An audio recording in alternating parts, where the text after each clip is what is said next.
Assalamualaikum warahmatullahi wabarakatuh. Saya Nova Paulina dengan NIM 190810301141 akan mempresentasikan analisis keuangan PT Duta Pertiwi Tbk untuk memenuhi tugas ujian akhir semester mata kuliah analisis keuangan. Lebih dahulu saya akan menjelaskan mengenai profil perusahaan PT Duta Pertiwi Tbk. PT Duta Pertiwi Tbk ini adalah entitas anak PT Bumi Serpong Damai Tbk yang bisnis utamanya bergerak di dalam pengembangan properti. Perusahaan ini memulai usaha real estate pada tahun 1987, sedangkan untuk tanggal pendiriannya yaitu 29 Desember 1972. Perusahaan ini tercatat di Bursa Efek Indonesia pada tanggal 2 November 1994 dengan kode DUTI.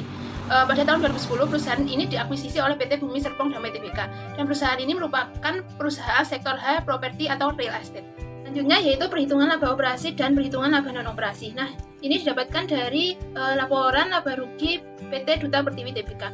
Untuk perhitungan laba operasi ini dan non operasi kita harus mengklasifikasikan dulu akun-akun mana yang masuk operasi dan non operasi. Nah, untuk akun operasi di sini hasilnya untuk 2018 yaitu 1.086 miliar sekian, dan untuk 2019 yaitu 1.178 miliar sekian.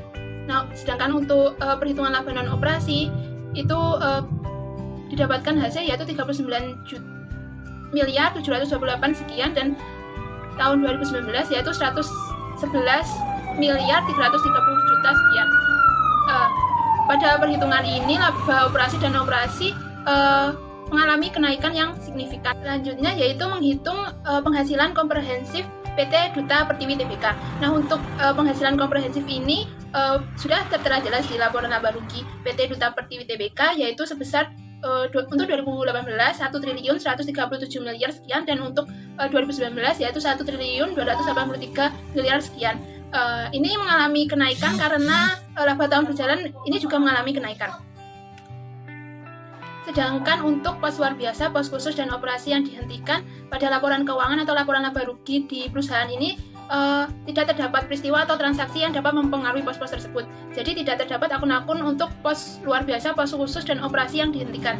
Selanjutnya yaitu imbalan kerja tambahan. Nah, di laporan keuangan perusahaan ini tidak tertera di imbalan kerja jangka pendek, tetapi di JRK saya menemukan terdapat imbalan kerja jangka pendek. Dan untuk beban tangguhan perusahaan ini tidak terdapat beban tangguhan.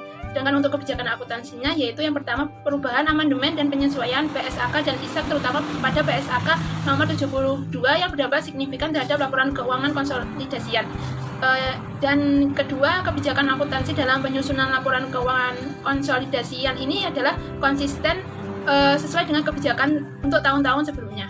Nah, ini merupakan laporan posisi keuangan PT Duta Pertiwi Tbk. Selanjutnya menghitung imbal hasil atas aset operasi neto atau RNOA. Nah, untuk menghitung RNOA ini didapatkan dari laporan posisi keuangan. Kita harus mengklasifikasikan dahulu mana aset operasi neto atau NOA dan mana pendanaan neto. Nah, dari laporan posisi keuangan ini maka aset operasi neto dan pendanaan neto ini harus sama. Nah, untuk aset operasi neto maka bisa dihitung dengan aset operasi dikurangi liabilitas operasi. Sedangkan untuk pendanaan neto maka rumusnya yaitu NFOA plus SE. NFOA ini didapatkan dari liabilitas keuangan dikurangi aset keuangan. Sedangkan SE ini yaitu ekuitas pemegang saham yang didapatkan dari total ekuitas pada perusahaan laporan posisi keuangan perusahaan PT Duta Pertiwi Tbk ini. Selanjutnya kita juga harus menghitung NOPAT. NOPAT ini didapatkan dari laporan laba rugi perusahaan. Nah, terlebih dahulu kita harus menghitung dulu tarif pajak efektifnya. Untuk rumusnya yaitu beban pajak dibagi laba sebelum pajak. Nah, untuk beban pajak ini saya mengambil beban pajak ini untuk laba sebelum pajak sudah tertera di laporan keuangannya. Lalu hasilnya yaitu untuk 2018 0,6% dan untuk 2019 yaitu 0,7%. Nah, selanjutnya yaitu menghitung NOPAT itu laba operasi dikali 1 min tarif pajak efektif. Nah, tadi kan saya sudah menghitung laba operasi. Jadi hasilnya itu untuk 2018 yaitu 1.171 miliar sekian, dan untuk 2019 yaitu 1.094 sekian. Nah, untuk menghitung RNOA yaitu rumusnya laba operasi neto setelah pajak atau NOPAT bagi rata-rata aset operasi neto atau NOA.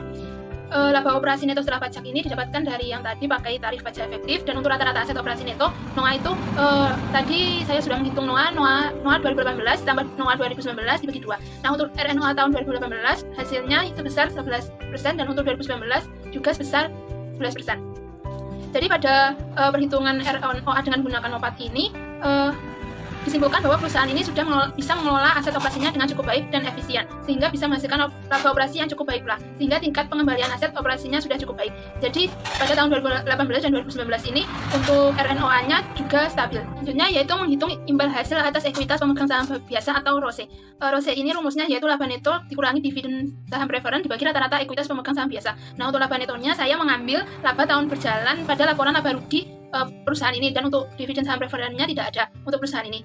Dan untuk ekuitas pemegang sahamnya saya mengambil total ekuitas. Jadi kalau rata-ratanya total ekuitas 2018 ditambah total ekuitas 2019 bagi 2. Nah, untuk ROCE 2018 ini didapatkan hasil yaitu 11%, dan untuk ROCE 2009 ini sebesar 13%. Nah, ini menunjukkan bahwa mengalami kenaikan dikarenakan laba neto pada tahun 2019 juga mengalami kenaikan. Pada perusahaan ini juga tidak memiliki saham preferen sehingga nilainya 0. Selanjutnya yaitu menghitung imbal hasil atas aset operasi neto yang dipengaruhi oleh leverage. Nah, untuk menghitung ini maka rumusnya yaitu NOPAT bagi pendapatan dikali pendapatan dibagi rata-rata OA dikali 1 plus OLEV. Jadi kita harus menghitung OLEV-nya dahulu. Untuk menghitung OLEV maka rumusnya yaitu rata-rata liabilitas operasi bagi rata-rata NOA. Nah, untuk rata-rata NOA juga sudah dijelaskan sebelumnya, dan untuk liabilitas operasi juga sudah diklasifikasikan sebelumnya. Dan hasilnya sebesar 0,25. Nah, untuk NOPAT-nya saya menggunakan NOPAT dari perhitungan tarif pajak efektif, dan untuk pendapatannya saya mengambil dari laporan keuangan laporan laba rugi untuk pendapatan usaha. Nah, untuk rata-rata OA-nya aset operasi ini didapatkan dari aset operasi dari perhitungan NOA tadi. Nah, untuk RNOA ini hasilnya sebesar 11%, dan RNOA 2019 juga sebesar 11%. Pada perhitungan RNOA menggunakan OLEV ini PT Duta Pertiwi Tbk tidak memberikan pengaruh terhadap pengembalian aset operasi perusahaan dikarenakan untuk tahun 2018 dan 2019 konstan atau tidak mengalami kenaikan. Nah, selanjutnya yaitu menghitung imbal hasil atas aset operasi neto yang dikaitkan dengan hubungan margin laba dan perputaran aset operasi neto. Nah, di sini RNOA-nya yaitu rumusnya margin laba operasi neto dikali perputaran aset operasi neto. Mencari margin laba operasi neto yaitu NOPAT bagi penjualan, sedangkan untuk perputaran aset operasi neto yaitu pendapatan bagi rata-rata NOA. Nah, untuk NOPAT-nya ini berbeda dari perhitungan sebelumnya. Saya mengambil dari laporan laba rugi yaitu pendapatan dikurangi beban. Nah, untuk pendapatannya yaitu pendapatan usaha dari laporan laba rugi, dan didapatkan hasil untuk RNOA-nya yaitu sebesar 11%, dan RNOA 2019 juga sebesar 11%. Yaitu menghitung imbal hasil atas ekuitas saham biasa yang dipengaruhi oleh leverage. Untuk rumusnya yaitu ROCE sama dengan margin laba disesuaikan dikali perputaran aset dikali leverage. Nah, untuk margin laba disesuaikan yaitu laba neto dikurangi dividen saham preferen bagi pendapatan. Untuk perputaran aset sendiri yaitu pendapatan bagi rata-rata aset, dan untuk leverage yaitu rata-rata aset bagi rata-rata ekuitas biasa. Nah, untuk laba neto saya mengambil dari laporan laba rugi yaitu tahun berjalan, dan untuk dividen saham preferen tidak ada. Untuk pendapatan saya juga mengambil dari laporan laba rugi yaitu pendapatan usaha. Nah, untuk rata-rata aset saya mengambil dari laporan posisi keuangan untuk total asetnya. Jadi total aset untuk tahun 2018 ditambah total aset tahun 2019 bagi 2. Nah, untuk rata-rata ekuitas biasa saya mengambil juga dari laporan posisi keuangan yaitu total ekuitas 2018 ditambah total ekuitas 2019 bagi 2. Jadi ROCE tahun 2018 ini sebesar 11%, dan untuk tahun 2019 sebesar 13%. Yang mana ini sama dengan perhitungan ROCE yang sebelumnya tadi, sehingga dapat dikatakan bahwa pendapatan rata-rata aset tidak memiliki pengaruh terhadap hasil dari perhitungan ini.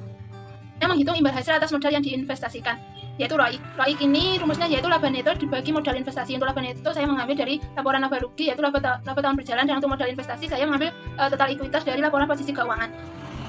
Ini hasilnya sebesar 0,12 untuk tahun 2018, dan untuk tahun 2019 sebesar 0,12. Hal ini menunjukkan bahwa manajemen perusahaan ini dalam mengelola modal investasinya tetap stabil, jadi tidak menurun ataupun meningkat. Selanjutnya yaitu metode arus kas yang digunakan dalam PT Duta Pertiwi Tbk. Nah, laporan arus kas konsolidasian ini disusun menggunakan metode langsung dengan mengelompokkan arus kas dalam aktivitas operasi, investasi, dan pendanaan. Nah, untuk arus kas bebas sendiri saya menghitung hanya untuk tahun 2019, karena kalau menghitung 2018 juga maka saya akan membutuhkan laporan keuangan untuk tahun sebelumnya.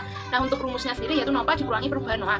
Nah, NOPAT ini didapat dari NOPAT yang tarif pajak. Nah, untuk perubahan NOA itu selisih antara NOA dari 2018 dan 2019.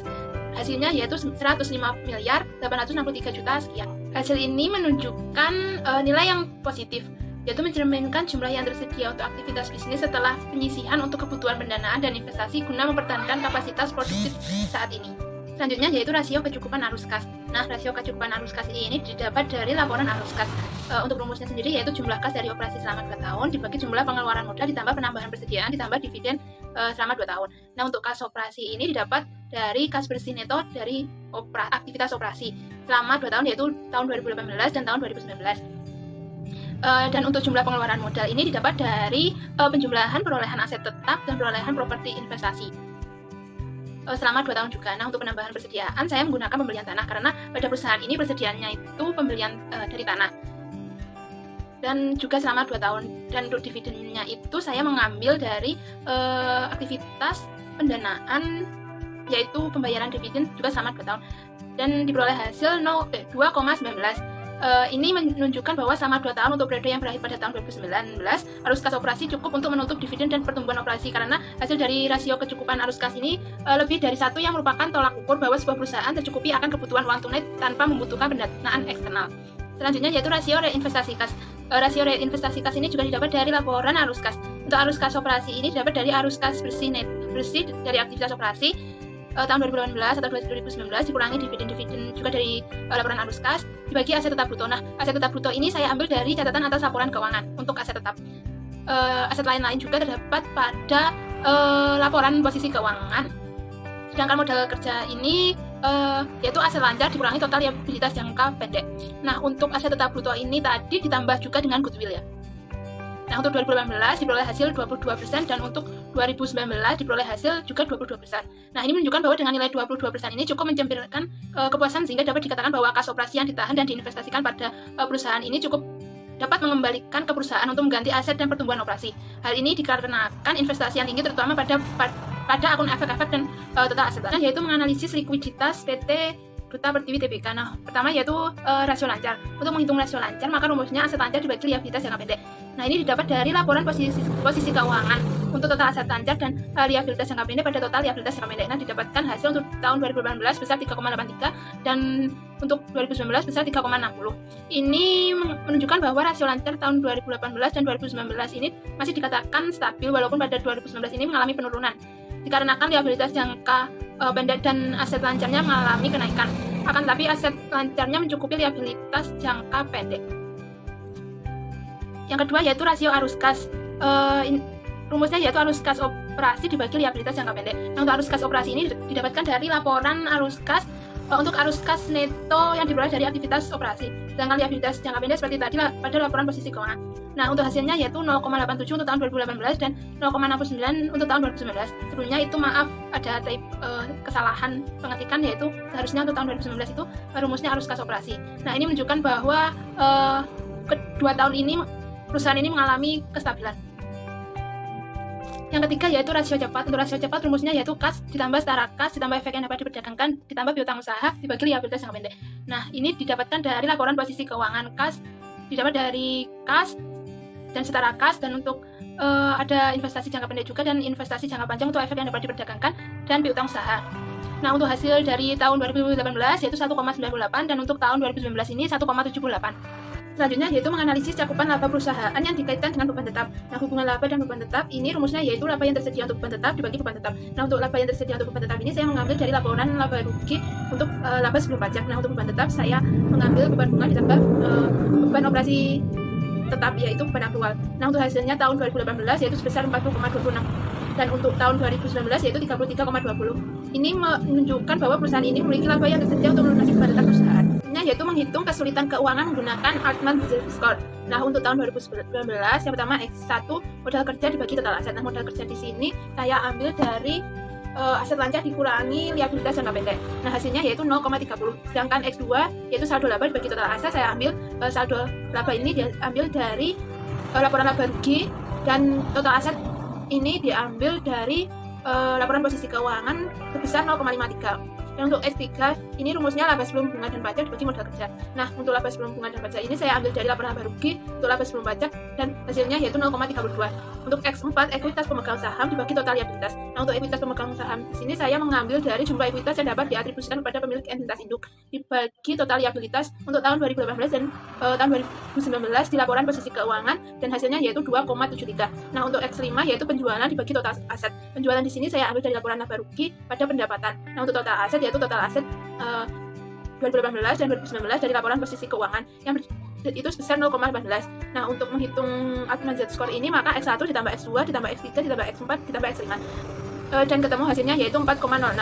Nah, berdasarkan perhitungan prediksi kesulitan keuangan PT Duta Pertiwi Tbk ini menunjukkan probabilitas kebangkrutan yang rendah atau ambigu karena nilai Z-score 4,06. Sekian presentasi dari saya. Apabila ada kurang lebihnya saya mohon maaf. Wassalamualaikum warahmatullahi wabarakatuh. Terima kasih.